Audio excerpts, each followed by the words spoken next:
सभी को आवाज आ रही है मेरी? Yes yes sir. सर। ठीक है। चलो बच्चों, ग्राफ प्लॉट करते हैं इस पे। बच्चे अभी भी ज्वाइन हो रहा है।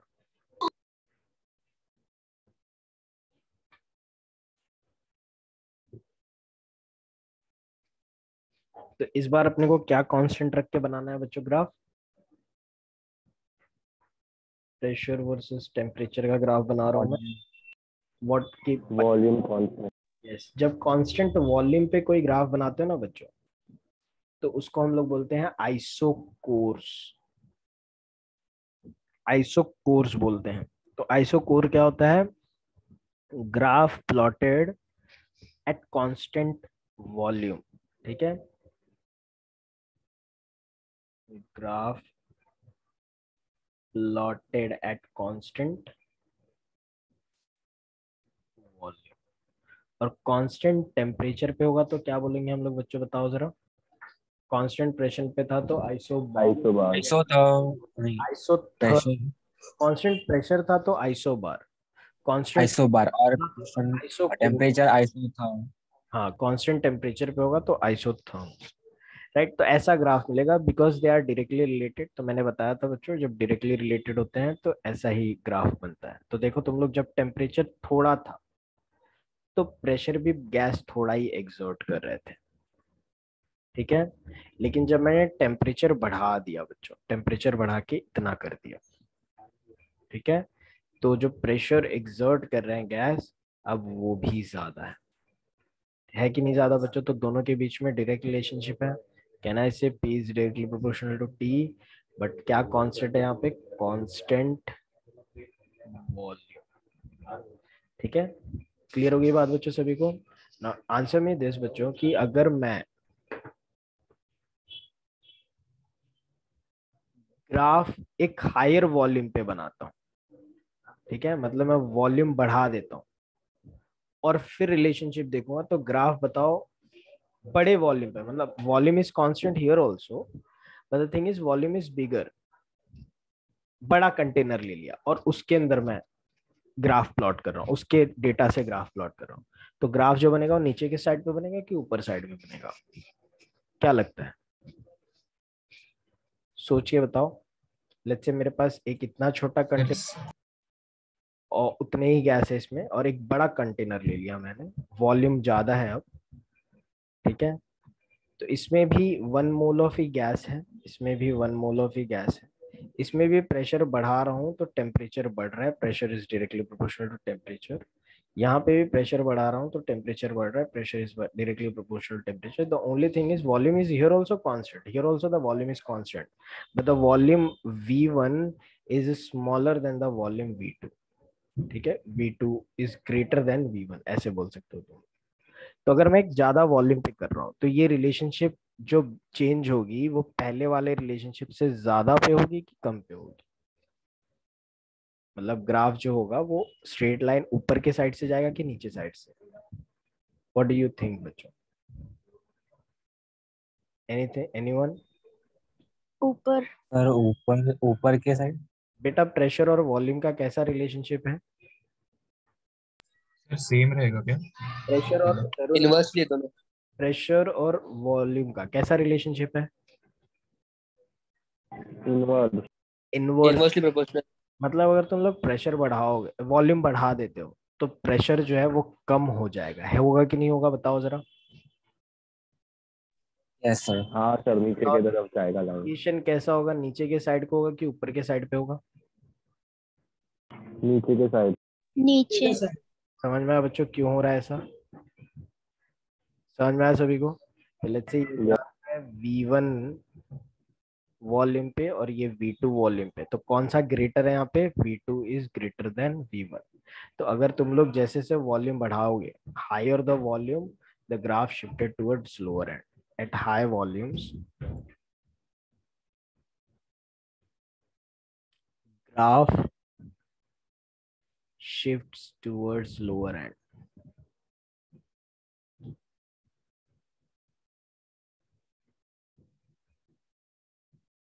राइट है बच्चों, समझ में आ गया ये चीज? ये पॉइंट समझ में आ गई सभी को?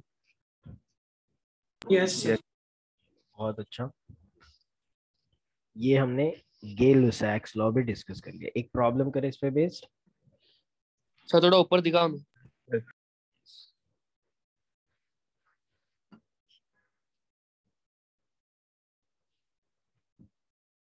Okay sir, thank you. एक क्वेश्चन करें इस पे बेस्ड बच्चों। हाँ सर। चलो एक ही क्वेश्चन करेंगे, लेकिन क्योंकि मेरे को आज सारे लॉस खत्म करने हैं। ट्राई करना इसको एक हाँ sir. He.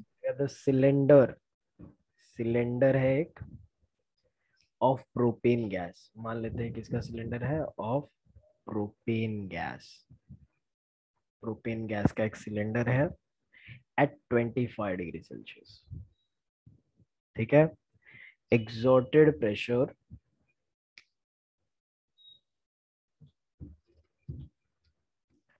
Pressure of 10 atmosphere. Pressure को मेजर करने की यूनिट होती है एटमॉस्फेयर। पिछले क्लास में हमने डिस्कस किया है बच्चों। ओरल प्रिपेयर करने के लिए बोला था ना सभी को, प्रिपेयर किया सभी ने? पिछले क्लास में बोला था ना ओरल्स के लिए तैयार करके आना अपने आप को। exposed to sunlight, it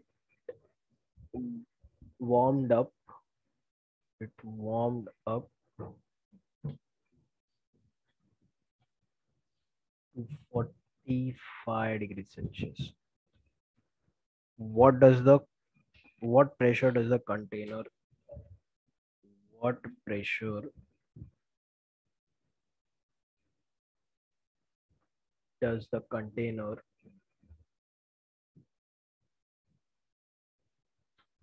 now experience?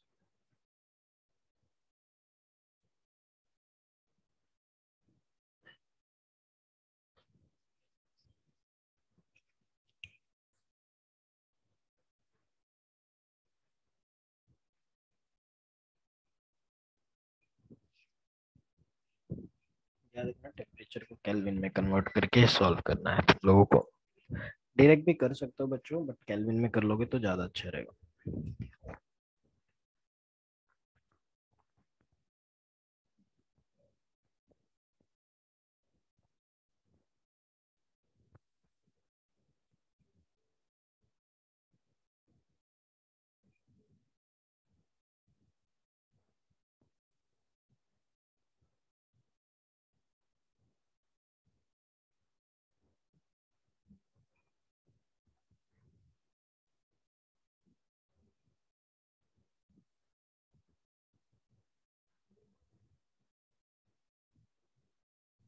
Sir 10.6। हाँ 10 सर पॉइंट 10.6 करके कुछ आ रहा है एटमॉस्फेयर। 10.6 कुछ आ रहा है। 10.6। ठीक है। एक मिनट। 10.6 समथिंग आ रहा है, राइट? यस हाँ सर। एटमॉस्फेयर। डेटा देखते हैं बच्चों हम लोग क्या दे रखा है। पहले टेम्परेचर दे रखा था T1 दे रखा है 25 degree Celsius which will be in 298 Kelvin, right? Kelvin में। Yes sir. और वॉल्यूम कितना था इसका, प्रेशर कितना था इसका? P1 10 10 atmosphere. ठीक है 10 एटमॉस्फेयर है। तो T2 हो गया इसका अब 45 degree Celsius which is about 45 318। 318 kelvin. Yes 318 kelvin. और P2 नहीं पता मुझे, P2 पता करना है। So as per according to Gay-Lussac's law, P1 upon P2 is equals to T1 upon T2, right? तो मैं क्या करूंगा, मेरे को यस। P2 पता करना है। P2 will be P1 into T2, rearrange करो, अपॉन T1। P1 दे रखा है कितना, 10 एटमॉस्फेयर। T2 दे रखा है मेरे को 318 और ये दे रखा है 298। On solving we'll get 10.67 atmosphere। Yes sir. ठीक है, ये मिल जाता है आंसर। हाँ सर। समझ में आ जाता है। जो ओरल्स प्रिपेयर करके आए तुम लोग? यस, कभी करोगे ओरल प्रिपेयर तुम लोग? नेक्स्ट क्लास में ओरल के लिए एकदम तैयार हो गया ना बच्चों, पहले ओरल्स होंगे, उसके बाद ओके सर। तुम लोगों को क्लास पढ़ाया जाएगा, ओरल्स नहीं होगा, सर के पेरेंट्स को कंप्लेन जाएगा। एवोगैड्रोस लॉ, एवोगैड्रो लॉ जो होता है बच्चों, ये हम लोग को वॉल्यूम और नंबर ऑफ मोल का रिलेशनशिप बताता है। Volume amount of substance relationship, या फिर वॉल्यूम अमाउंट रिलेशनशिप बोलते हैं इसको हम लोग। This is very easy no understand करने के लिए। बच्चों मेरे को एक बात बताओ, अगर एक वॉल्यूम ऑफ गैस है, ठीक है, एक कंटेनर ले लेता हूं मैं, और ये कंटेनर है फिटेड विथ मूवेबल पिस्टन, ठीक है, यहाँ पे मैं पिस्टन लगा देता हूँ यहाँ पे।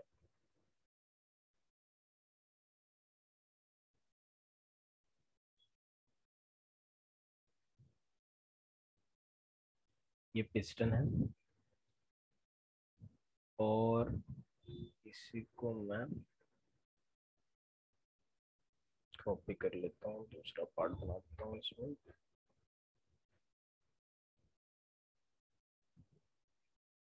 पहले वाले डायग्राम पे सबका ध्यान देना।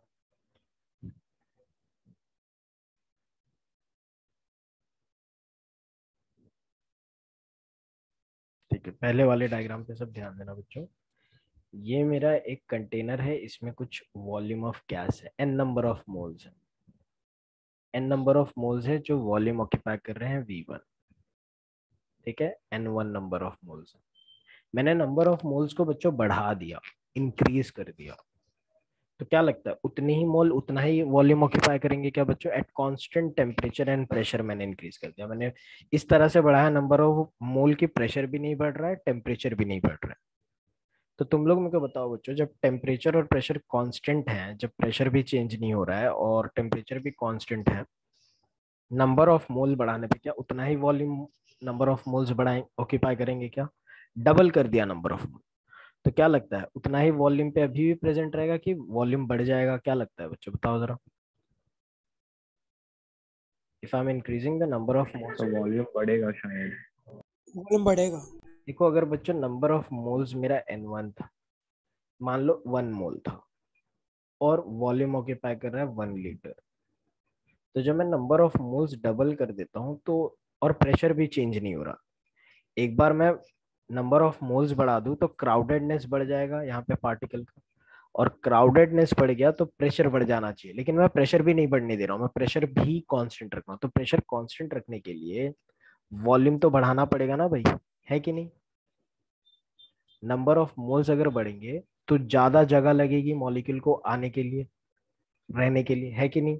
तो अगर तुम लोग नंबर ऑफ मोल्स इंक्रीज कर देते हो तो उनको रखने की जगह भी इंक्रीज हो जाएगी और वॉल्यूम बढ़ जाएगा। समझ में आ रही है बात बच्चों? देखो यस सर। यस सर अगर मैं नंबर ऑफ मोल्स बढ़ा दूं बच्चों, तो मेरे को जैसे कि समझ लो एक रूम है, एक एक कंटेनर, एक एनालॉजी लेते हैं हम लोग यहाँ पे समझने के लिए। एक रूम है बच्चों, उस रूम में 10 लोग हैं, ठीक है, 10 पर्सन इसके अंदर है प्रेजेंट। मैंने इस रूम का साइज नहीं बढ़ाया, मैंने और 10 लोगों को अंदर भेज दिया, तो बच्चों बताओ, जब मैं वॉल्यूम कांस्टेंट रख रहा हूँ और मैं नंबर ऑफ मोल्स बढ़ा रहा हूँ, पर्सन आर मोल्स, तो प्रेशर बढ़ जाएगा कि नहीं बढ़ जाएगा अंदर? Yes sir right. लेकिन अगर मैं वही नंबर ऑफ मोल्स को वॉल्यूम बढ़ा दूं, मेरे को प्रेशर कांस्टेंट रखना है, ठीक है, मैं वॉल्यूम को डबल कर दिया और 10 पर्सन को बढ़ा दूं, तो क्या प्रेशर बढ़ेगा? No sir. नहीं, वॉल्यूम का साइज डबल कर दिया, तो पहले बच्चों पर मीटर पे लेट्स से 1% थे, 1% थे पर 10 मीटर क्यूब का ये बॉक्स था, अब मैंने कितना कर दिया 20 मीटर क्यूब का, तो 1 मीटर क्यूब में 1 पर्सन था पहले, मैं 10% अंदर भेज रहा हूँ और वॉल्यूम सेम रख रहा हूँ, वॉल्यूम को कांस्टेंट रख रहा हूँ, तो डेफिनेटली प्रेशर बढ़ जा रहा था। अगर मैं प्रेशर कांस्टेंट रखना चाहता हूँ तो मेरे को वॉल्यूम बढ़ाना पड़ रहा है कि नहीं पड़ रहा है? अगर मैं चाहता हूँ पहले 1 मीटर स्क्वायर में 1% रहे, अभी भी 1 मीटर स्क्वायर में 1% रहे, I don't want to change the pressure, I want to pressure I want to keep the pressure constant, so I have to increase the volume. कहीं तो कंपनसेट करना पड़ेगा ना, है कि नहीं? है कि नहीं बच्चों, बताओ जरा। एवरीवन, सब लोग को समझ में आ रहा है बच्चों ये चीज? Yes sir. यस। तो बच्चों Yes, sir. यहाँ पे एक बात समझ में आ गई, अगर तुम लोग नंबर ऑफ मोल्स बढ़ाते हो और वॉल्यूम को चेंज नहीं करते हो तो प्रेशर बढ़ जाएगा। ठीक है, क्योंकि ज्यादा मॉलिक्यूल अब उतनी सी जगह में आ गए ना, पहले 10 मॉलिक्यूल्स थे, अब 20 आ गए, तो अब ज्यादा प्रेशर अप्लाई करेंगे। और अगर तुम लोग प्रेशर को कांस्टेंट रखते हो, अगर तुम लोग प्रेशर कांस्टेंट रखते हो तो उसके लिए प्रेशर को तुम लोग नहीं चाहते कि प्रेशर बढ़े, प्रेशर जितना था उतना ही रहे, तो उसको कांस्टेंट रखने के लिए तुम लोगों को क्या बढ़ाना पड़ेगा? वॉल्यूम बढ़ाना पड़ेगा। अगर वॉल्यूम तुम लोग बढ़ा दोगे तो जो प्रेशर इंक्रीज हो रहा था वो नहीं इंक्रीज होगा, और वॉल्यूम जो है बच्चों उतना ही बढ़ाना पड़ेगा, उतने ही प्रोपोर्शन से बढ़ाना पड़ेगा जितने प्रोपोर्शन से तुम लोग नंबर ऑफ मोल्स बढ़ा रहे हो। मतलब अगर तुम लोग नंबर ऑफ मोल्स डबल करो तो वॉल्यूम भी डबल करना पड़ेगा। क्या बात समझ में आ रही है बच्चों सभी को? Yes, sir. तो यहाँ पे हमने देखा कि जब प्रेशर कांस्टेंट होता है तो वॉल्यूम जो है इंक्रीज करना पड़ता है नंबर ऑफ मोल्स के साथ, वॉल्यूम भी इंक्रीज हो जाता है नंबर ऑफ मोल के साथ। इसी को एवोगैड्रो लॉ बोलते हैं। दिस इज वेरी सिंपल भाई, सिंपल सी बात है। अगर गैस के मॉलिक्यूल कम है, कम जगह ऑक्यूपाई करेंगे, अगर गैस के मॉलिक्यूल ज्यादा है तो ज्यादा जगह ऑक्यूपाई करेंगे। तो जैसे जैसे नंबर ऑफ मोल्स बढ़ेगा गैस का, वैसे वैसे वॉल्यूम जो है वो भी बढ़ेगा। ठीक है, वॉल्यूम ऑक्यूपाइड वो भी इंक्रीज हो जाएगा। तो experimentally it is found that the volume of gas the volume of gas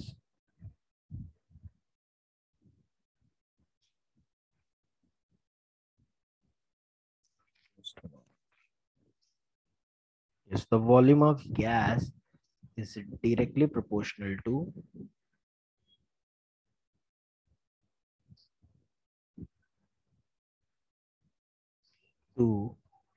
the number of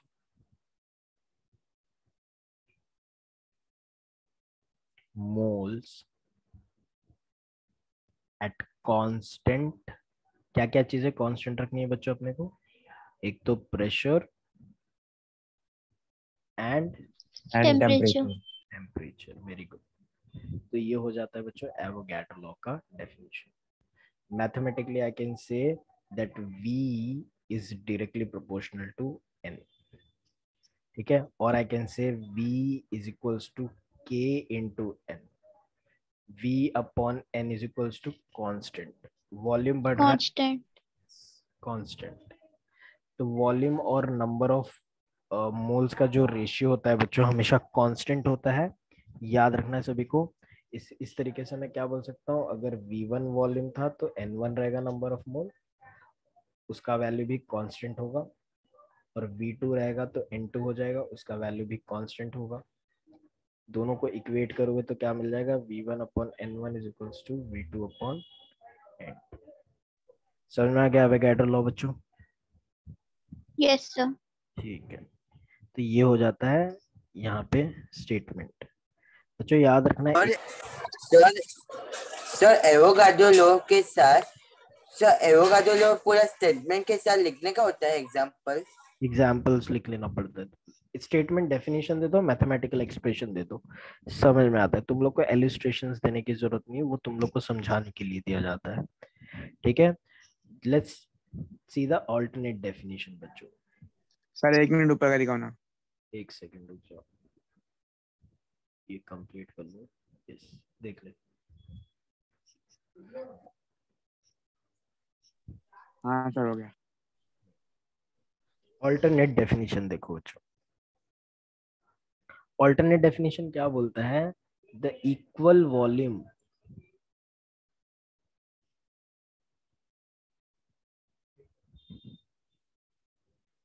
of all gases, equal volume of all gases under the same conditions of temperature and pressure, मतलब constant temperature and pressure,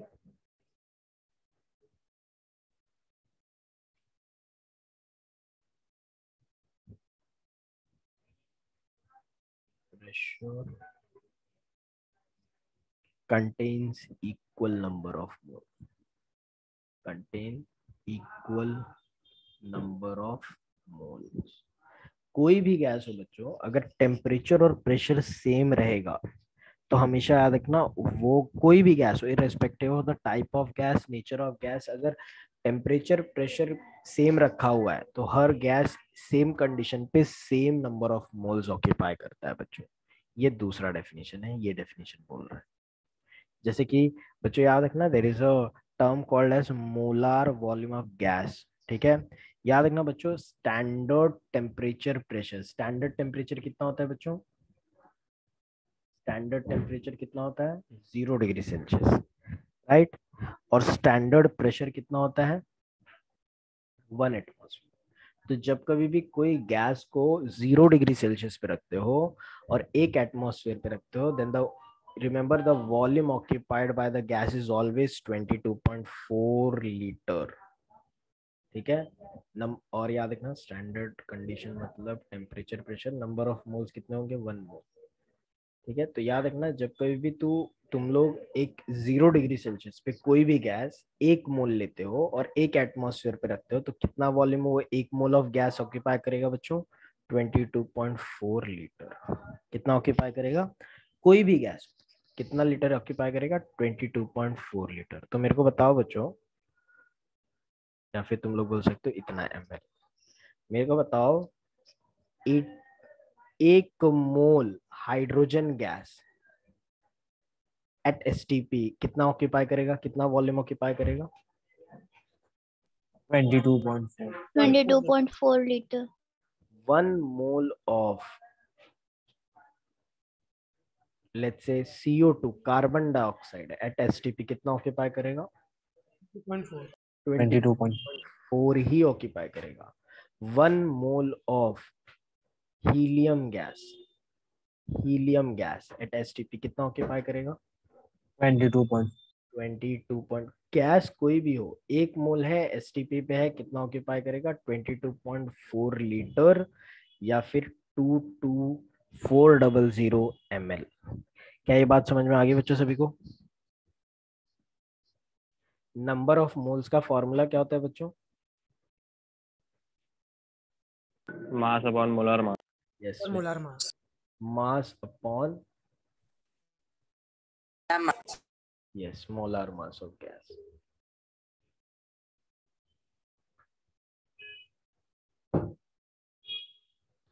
ये हो जाता है number of moles का formula, ठीक है। तो क्या मैं बच्चों, V इज इक्वल्स टू क्या था? V is equals to KN था ना ऊपर, एज पर एवोगाड्रो लॉ हमने देखो निकाला था ना, ये वाला इक्वेशन, ठीक है। इस इक्वेशन को 1 2 तो कुछ भी इक्वेशन बोल लेते हैं, तो या फिर मैं सिर्फ एज पर एवोगाड्रो लिख देता हूँ। एज पर एवोगाड्रो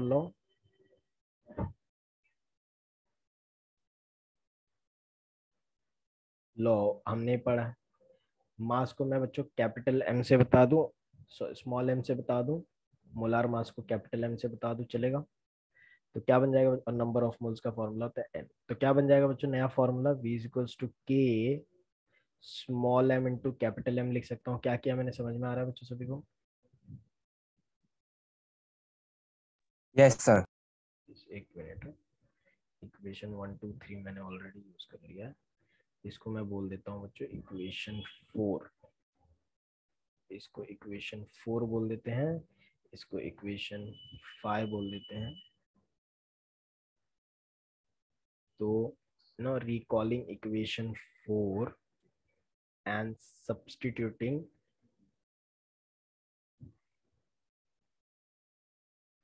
इक्वेशन 5, यही बन जाएगा ना फॉर्मूला बच्चों। मैं क्या रीअरेंज कर दूं थोड़ा, तो K upon m, k upon m is equals to v upon D, v upon m हो जाएगा.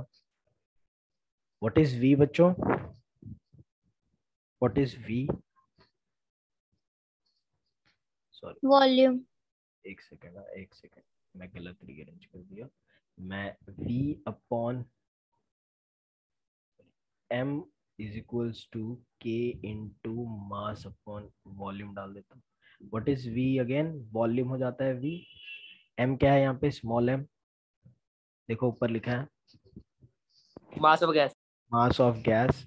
v is volume of gas. Mass upon volume क्या होता है बच्चों? Density.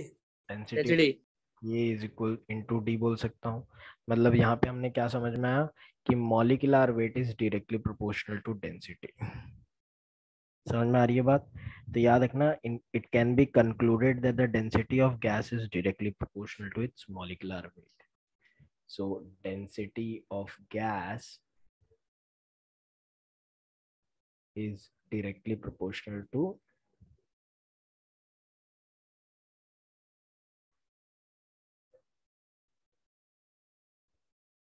molar mass of gas. ये बोला जा सकता है. समझ में आ रही है बात बच्चों? सभी को कुछ डाउट तो नहीं है इधर तक का? बच्चों अब तक जो जो इक्वेशन पढ़ा उसको मैं लिस्ट आउट कर दूं जरा. ठीक है, लिस्ट आउट करते हैं. हमने सबसे पहले कौन सा लॉ पढ़ा बच्चों? बॉयल्स लॉ पढ़ा, राइट? बॉयल्स लॉ क्या बोलता है? Gas law.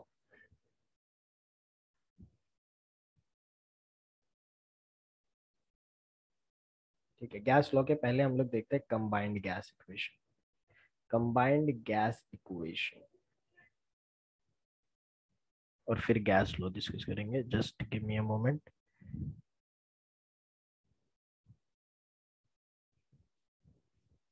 What do you mean by combined gas equation? The Boyle's law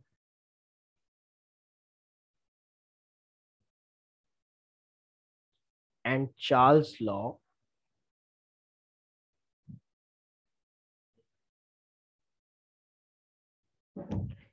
can be combined. Law can be combined to give a relationship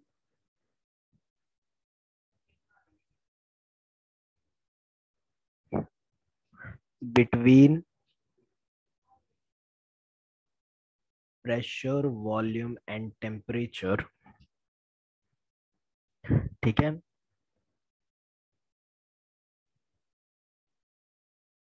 this is called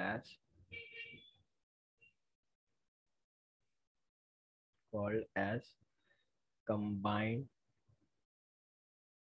gas equation. ठीक है बच्चों, देखो हमने पढ़ा था चार्ल्स लॉ के हिसाब से. बॉयल्स लॉ के हिसाब से हमने क्या पढ़ा था? बॉयल्स लॉ के हिसाब से हमने देखा था कि pressure is inversely proportional to volume, या फिर volume is inversely proportional to pressure, right? ये चीज पढ़ी थी हमने, सभी को याद है बच्चों? यस.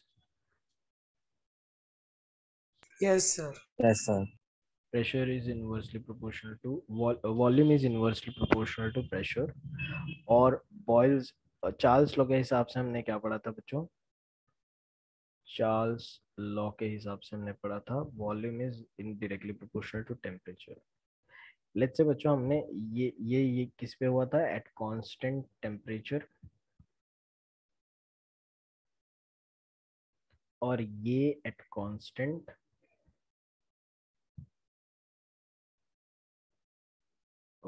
प्रेशर.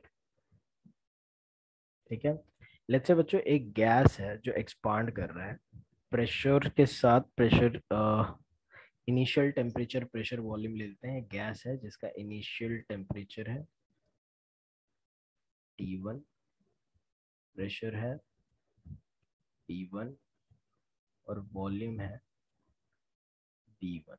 ठीक है, और फाइनल टेम्परेचर इसका हो जाता है T2, प्रेशर हो जाता है P2 और वॉल्यूम हो जाता है V2। तो जब तुम लोग सारे इक्वेशन को रिलेट करोगे बच्चों, प्रेशर, वॉल्यूम और टेम्परेचर को, तो तुम लोग देखोगे बच्चों कि P1 V1 और T1 दोनों इक्वेशन को रिलेट करोगे तो P1 V1 T1 जो है वो कांस्टेंट है। प्रेशर, वॉल्यूम और टेम्परेचर का जो प्रोडक्ट होता है वो कांस्टेंट होता है, ठीक है। और P2 V2 और T2 जो है वो भी कांस्टेंट आ जाता है, ठीक है।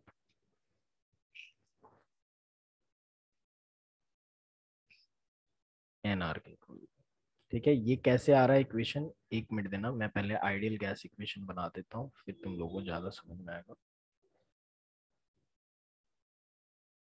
एक मिनट, हाँ बच्चों, थोड़ा देर इसको अलग रखते हैं हम लोग, थोड़ा जल्दी बता दिया तुम लोगों को मैंने ये। एक मिनट सिर्फ दे देना। तो जो जो गैस लॉ हमने पढ़ा उसको पहले लिस्ट आउट कर देते हैं। क्या गैस लॉ पढ़ा हमने बच्चों, पहले बताओ। हमने पढ़ा बॉयल्स लॉ, हमने पढ़ा चार्ल्स लॉ, हमने पढ़ा गೇ-लुसैक्स लॉ, हमने पढ़ा एवोगैड्रो लॉ। यही 4 लॉ पढ़ा है ना बच्चों हमने। हाँ सर। पहला लॉ क्या बोलता है, दैट प्रेशर, और वॉल्यूम के टर्म्स में लिख दो, volume is inversely proportional to pressure at constant temperature, right. दूसरा लॉ क्या बोलता है, volume is directly proportional to temperature at constant pressure, ठीक है। तीसरा लॉ क्या बोलता है बच्चों, प्रेशर जो होता है और टेम्परेचर जो होते हैं दोनों डायरेक्टली रिलेटेड होते हैं। Pressure and temperature is directly related at constant volume. और चौथा लॉ क्या बोलता है, volume is directly proportional to number of moles at constant pressure and temperature.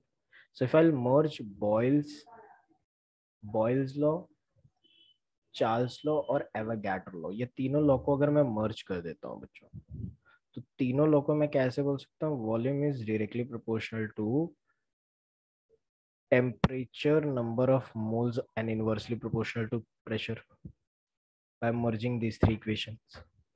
Can I say this? Yes, sir. ठीक है। Volume is directly proportional to temperature as per Charles law, so directly proportional to temperature. Avogadro law के हिसाब से directly proportional to number mole है, और Boyle's law के हिसाब से inversely proportional to pressure है। तो क्या मैं merge करके ये बोल सकता हूँ, can I also say PV is directly proportional to NT? बोल सकता हूँ बच्चों। अगर मैं directly proportional का sign हटाऊँ, so I'll get a constant called R. So the equation becomes PV is equals to nRT. क्या बात समझ में आ रही है बच्चों? ये R क्या चीज है बच्चों? R is called as universal, ये इक्वेशन को बोलते हैं आइडियल गैस इक्वेशन। क्या बोलते हैं? Ideal gas equation. इसके बारे में एक बार सुन लिया तो बच्चों हर बार सुनते रहोगे इसके बारे में। Ideal gas equation is obtained by combining all the gas law, ठीक है। तो ये ऑल गैस लॉ को मैं मर्ज करके आइडियल गैस इक्वेशन बना रहा हूँ, where R is universal gas constant. Universal gas constant. इसके 2 यूनिट्स होते हैं बच्चों, याद रखना। R की वैल्यू होती है, फिक्स्ड वैल्यू होती है 8.314 जूल पर केल्विन पर मोल। एक यूनिट में ये वैल्यू होती है, और अगर दूसरे यूनिट में देखोगे और 0.0821 लीटर पर एटमॉस्फेयर पर मोल, ये 2 वैल्यू थी। इस वैल्यू को कैसे आया हम लोग नेक्स्ट क्लास में डिराइव करेंगे इसका value, but for now just remember this equation. Now बच्चों can I just rearrange the equations. Let's say 2 pressure है, तो हमने देखा as per ideal gas equation PV is equals to nRT होता है। लेकिन अगर प्रेशर इनिशियल कंडीशन पे देखो तो P1 V1 अपन T1 हो जाएगा, और ये दूसरा कंडीशन पे P2 V2 nR तो कांस्टेंट है, और बॉयल्स लॉ और चार्ल्स लॉ में हम लोग फिक्स्ड अमाउंट ऑफ गैस लेते थे, तो n भी कांस्टेंट हुआ कि नहीं हुआ, बताओ जरा। फिक्स्ड अमाउंट ऑफ गैस ले तो नंबर ऑफ मोल बदल रहा है क्या? when I'm taking fixed amount of gas, so the number of mole will change or not? तो इनिशियली अगर मैं Not. आइडियल गैस नहीं चेंज होगा, राइट? सो इनिशियली अगर मैं फर्स्ट वाले कंडीशन पे आइडियल गैस इक्वेशन लगाऊंगा तो this will be the condition, PV ये हो जाएगा और PV2 nRT2 हो जाएगा, ठीक है? So on comparing this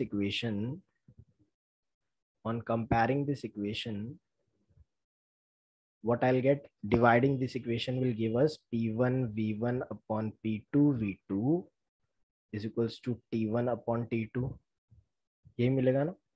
On rearranging, what will I get? P1 V1 upon T1 is equals to P2 V2 upon T2. This is called as combined gas law, combined gas equation. ठीक है? याद रखना बच्चों, यहाँ पे temperature के साथ साथ n भी कांस्टेंट होता है, नंबर ऑफ मोल्स भी कांस्टेंट होते हैं, क्योंकि फिक्स्ड अमाउंट ऑफ गैस लेते हैं हम लोग इसके लिए। क्या बात समझ में आ गया बच्चों? कंबाइंड गैस इक्वेशन समझ में आ गया? Yes sir.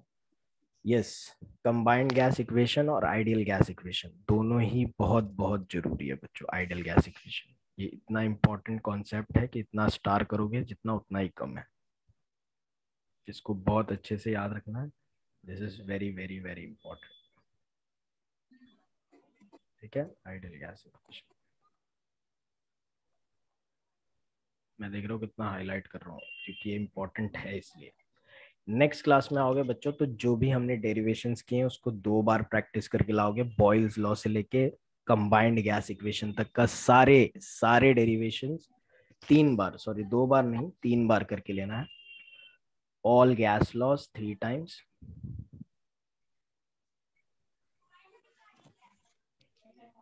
Gas law, ideal gas equation और कंबाइंड गैस इक्वेशन। स्टडी करके आना ना सर, हाँ क्या बोल? स्टडी करके आना। नहीं स्टडी तो करना ही है, ओरल्स तो लूंगा ही मैं नेक्स्ट क्लास में, और 3 टाइम्स लिख के भी लाना है। क्या बात समझ? ओके अरे गैस लॉ मतलब बॉयल्स लॉ, चार्ल्स लॉ वो सब। सारे हाँ इंडिविजुअल गैस लॉ, होमवर्क सारे gas laws, ideal gas equation, combined gas equation 3 times derivation करके सबमिट करना है एंड प्रिपेयर फॉर ओरल। तो ये तुम लोगों का होमवर्क हो जाता है। क्लियर होगी बात बच्चों सभी को? Homework yes sir. Next class में मिलते हैं बच्चों, तब तक के लिए ख्याल रखो। Good night, take care, bye. Sir, bye sir. Bye sir. Thank you sir.